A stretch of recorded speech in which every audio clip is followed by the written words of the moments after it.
Hiya there, pal. Follow me.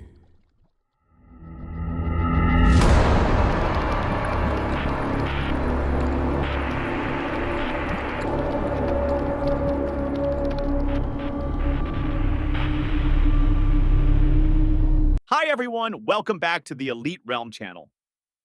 As you all know, Poppy Playtime Charter 4 is the first-person game everyone's talking about right now. It's everywhere at the moment. We've talked about the main characters in the fourth game before. You can watch the video at the link above. But what's the big idea behind this game? What's the main trick of the plot? And what does it conceal in its story? Today, we're going to take a trip down memory lane and go over the basics of the first part. And so, we begin. Poppy Playtime, also known by the initialism PPT, is an indie, episodic, survival, and mascot horror game produced by Mob Entertainment and formerly directed by Isaac Christopherson. Isaac Christopherson, who was the main director for Mob Entertainment, would take a break from animation for the Enchanted MOB company to become a game director and later create Poppy Playtime. After 4 months of development with additional help from Enchanted MOB, the first chapter would release and skyrocket in popularity. Following the release of the third chapter, Isaac would step down as game director and leave the studio, citing differing opinions of studio direction and management style.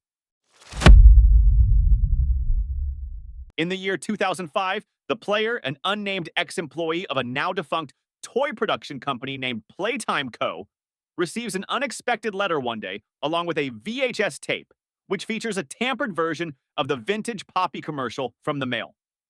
Despite the unusual and almost childlike misspelled letter's assurance seen on the written title, it states that the missing employees are still here. After watching the VHS tape and reading the letter, they finally made their decision to return to the factory to search for their friends and the company's missing staff, following the instruction to reach the poppy flower to do so. Upon arriving at the abandoned factory, the player arrives through the hub. There, they obtain and insert a green VHS tape into a VCR, where it plays Leith Pierre's recording of warning any intruders about his security's wilder aspect. After listening to Pierre's final warning, the player ignores it and unlocks the security room. There, with the help of the grab pack training tape, they obtain the revolutionary and invaluable grab pack, though lacking its red hand, and use it to access the hub. Venturing into the lobby, a statue of Huggy Wuggy is seen at the center of the lobby as they make an attempt to enter a room before the power cuts out. Mysteriously, a key appears in Huggy Wuggy's hand, where it was not present earlier.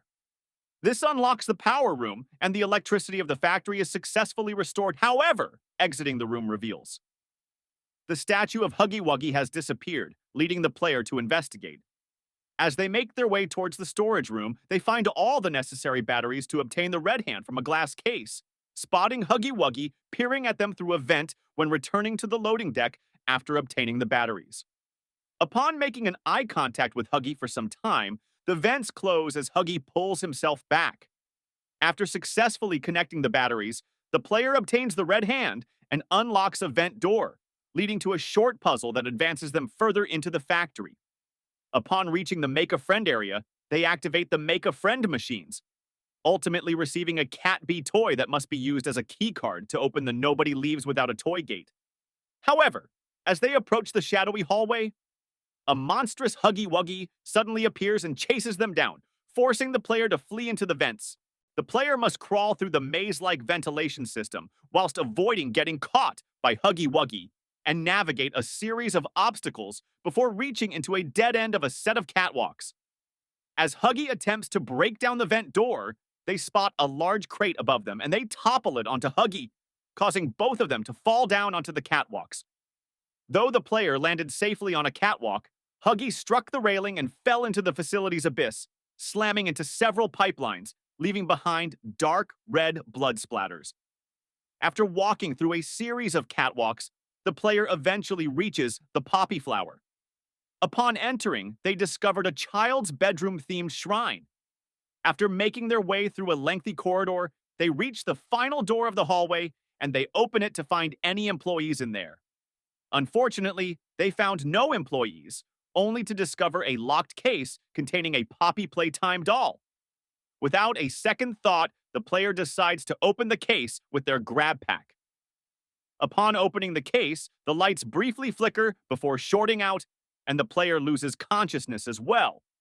But before drifting off, they hear Poppy's voice acknowledging her release. You opened my case.